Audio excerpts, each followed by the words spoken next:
पुरुषोत्तमम। धर्म, सत्संग और युवा। ये धर्म और सत्संग और युवा में एक दूसरे से क्या संबंध है, इस बारे में आज विश्लेषण करेंगे। और on the basis of philosophy of Shri Thakur अनुकूल चंद्र जी, ये धर्म शब्द हर जगह आता है।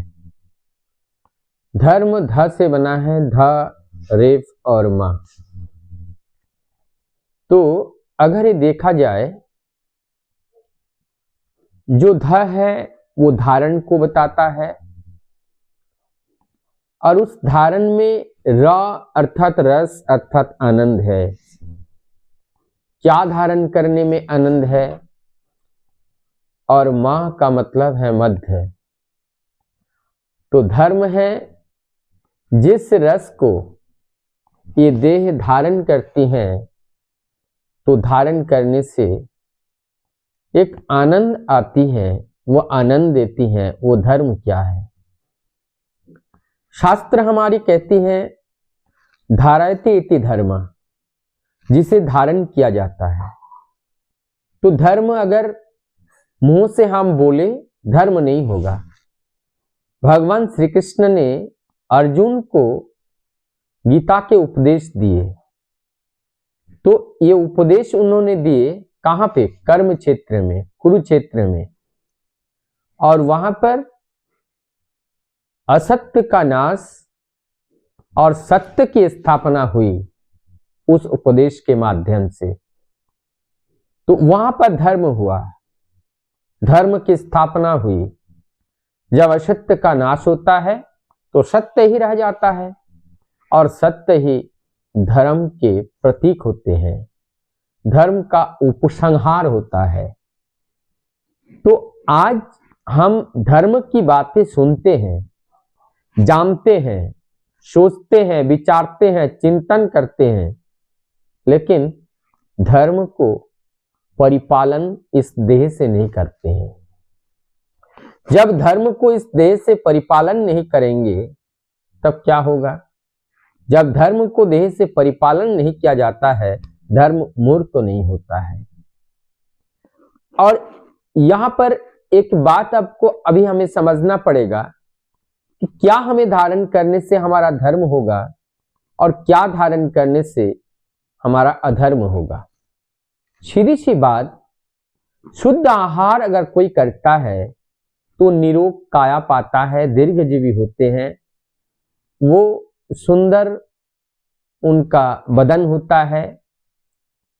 और अगर वो गांजा, भांग, चरस, आफीम, मादक द्रव्य, शराब, इस सब का अगर वो पालन करते हैं, धारण करते हैं, ये भी धर्म है, धारण करना ही धर्म है।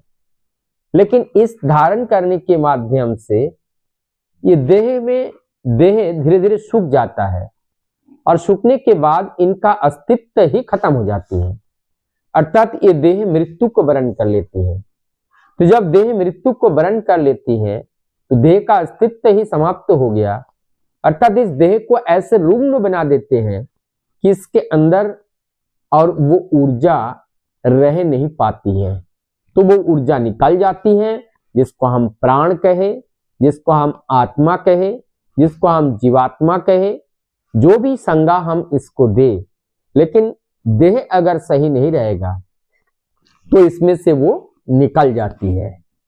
तो हमें जो चीज, ऐसा वस्तु जिसको धारण करने से हमारा शरीर का क्षय हो, शरीर का नाश हो, और अंततोगत्वा इस देह के अंदर जो प्राण के रूप में प्राण स्वरूप है वो निकल जाए, ऐसा कार्य जो करते हैं वो अधर्म के संज्ञा से संज्ञायित होते हैं।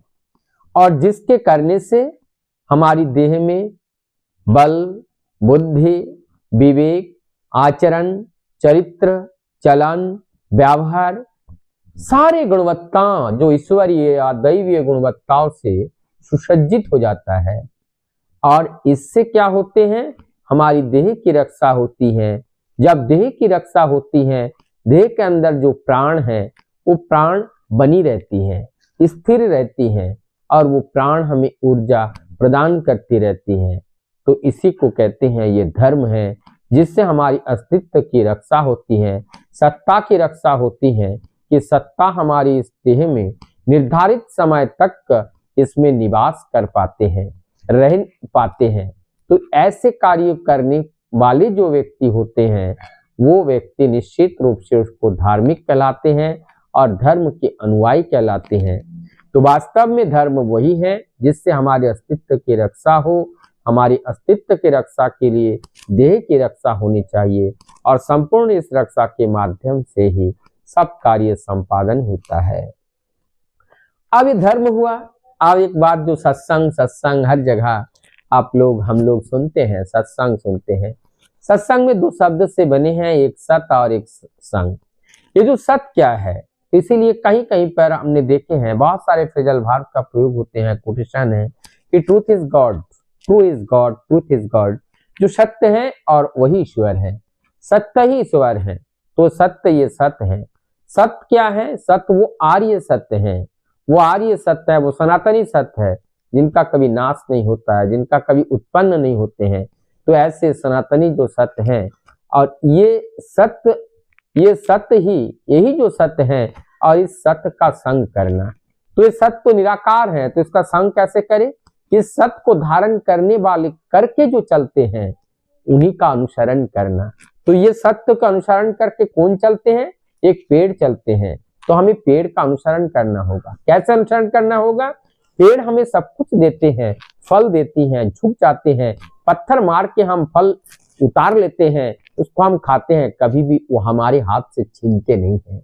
हम उनके डाली को काट करके हम आग जलाने के लिए प्रयोग करते हैं, कभी भी हमें प्रतिवाद नहीं करते हैं। कुल्हाड़ी लाकर मन आया तो उनका नीचे से काट देते हैं, तब भी कोई प्रतिरोध नहीं करते हैं। तो ये सीख मिलती है कि जो पौधे जिस तरह से हम लोगों की सेवा देते हैं, कभी भी कोई प्रत्युत्तर नहीं, उनके पास सहनशीलता है। ऐसा सहनशीलता और ऐसे प्रत्युत्तर ना देने वाले की जो शक्ति है, ये शक्ति हमारे अंदर भी आए, हमारे अंदर भी प्रवेश करे, ताकि हम समाज को सींच पाए, हम समाज को सुंदरता दे पाए। और जब तक ऐसा नहीं होता है, तब तक हम इस समाज को सुंदर रूप नहीं दे पाते हैं। तो ये जो घटनाएं हैं, जो सत्संग कहते हैं, तो सत्य का संग करना। तो सत्य जिनके अंदर है, सत्य जिन्होंने ग्रहण करके चल रहा है, तो ऐसे व्यक्तित्व के जो ध्वनि होते हैं, ऐसे उसी को सत्संगी कहते हैं। और उस सत्संगी का साथ संग करना, यही सत्संग है। लेकिन एक बात हमें जानना पड़ेगा, जब हम सत्य के चिंतन करते हैं, प्रभु का नाम करते हैं, तब भी हम सत्संग करते हैं। सत्संग के लिए कि गोष्ठी के साथ करना होगा, ये कोई निश्चित नहीं है। सत्संग हम अकेले भी कर सकते हैं। यदि हम अच्छे सत्य विचारधारा की किताब को पढ़े, अध्ययन करें, चिंतन करें, मनन करें, कार्य करें, तो हम अकेले बैठ करके भी हम उस सत्य के साथ जुड़ करके रह सकते हैं। इसका मतलब हमें सत्य का संग प्राप्त होता है, तब भी हमारा सत्संग होते हैं। तो सत्संग के लिए एक व्यक्ति से भी हो सकते हैं, दो से हो सकते हैं, और गोष्ठी में बैठकर भी सत्संग हो सकते हैं।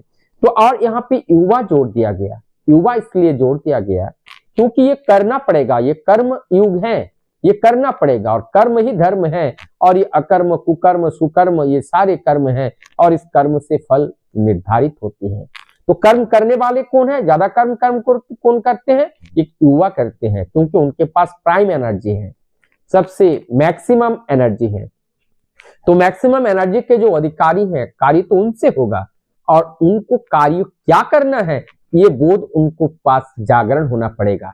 इसलिए युवा समाज को चाहिए, उनको पथ दिखाने वाला प्रदर्शक चाहिए, गाइडर चाहिए। और वो गाइडर कैसा होगा? वो सर्वशक्तिमान, जो मल्टी डायमेंशनल के अधिकारी हैं, जो सब कुछ देखते हैं, सब कुछ जानते हैं, सब कुछ समझते हैं, जो सर्वज्ञ हैं, जो सर्वज्ञाता है। और वही होते हैं आइडियल, अर्थात जिनके पास सारे तरह के आइडिया है। which have all types of the idea, multidimensional activities idea, and that person is actual ideal person। और यही आइडियल पर्सन हमारा क्या होनी चाहिए? गुरु होनी चाहिए।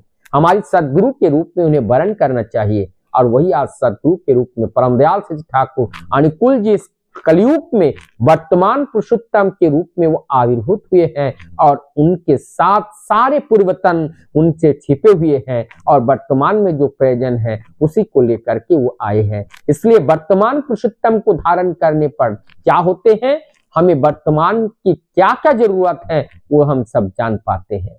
हम साधारणता देखते हैं इस समय जो बुखार आ रही है वो पहले जैसे वायरल बुखार नहीं है, वो कोल्ड और फ्लू नहीं है, अधिकतर डेंगू के वेरिएंट आ रही है। यदि हम पूर्ववत जो चिकित्सा कर रहे थे वही चिकित्सा में रत रहे तो हमारा पेशेंट मर जाएगा लेकिन पेशेंट बच नहीं पाएगा। अगर पेशेंट को बचाना चाहो, न्यू रिसर्च से जो मिला है, जो जानकारी मिली है और इस बीमारी के लिए जो जो रेमेडीज हैं, जो प्रिस्क्रिप्शन वर्तमान में होनी चाहिए, वो प्रिस्क्रिप्शन जो वर्तमान डॉक्टर जो जान करके आ रहे हैं उनसे प्रिस्क्रिप्शन अगर लिखाया जाए तो हमारी जीवन जल्दी ठीक होगा और हम मौत के मुंह से बच जाएंगे।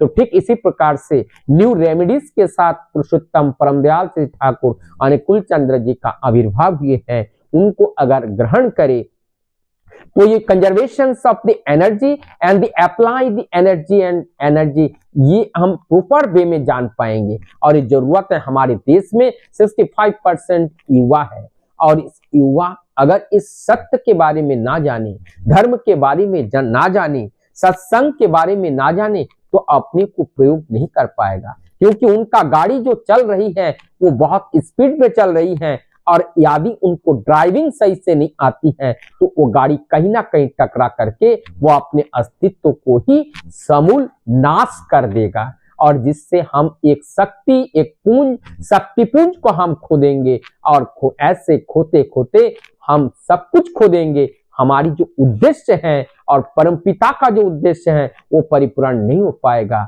आइए हम सभी लोग मिलकर के, सारी युवा पीढ़ी ही देश को बदलती है, युवा पीढ़ी ही देश का भविष्य होते हैं। यदि युवा अगर ठान ले, युवा अगर मान ले तो कोई भी कार्य असंभव नहीं है। आइए वर्तमान परिस्थितियों में जो विषमताएं आई हैं, विवाह में जो प्रॉब्लम्स आई हैं, हम वो विवाह को बदल देंगे।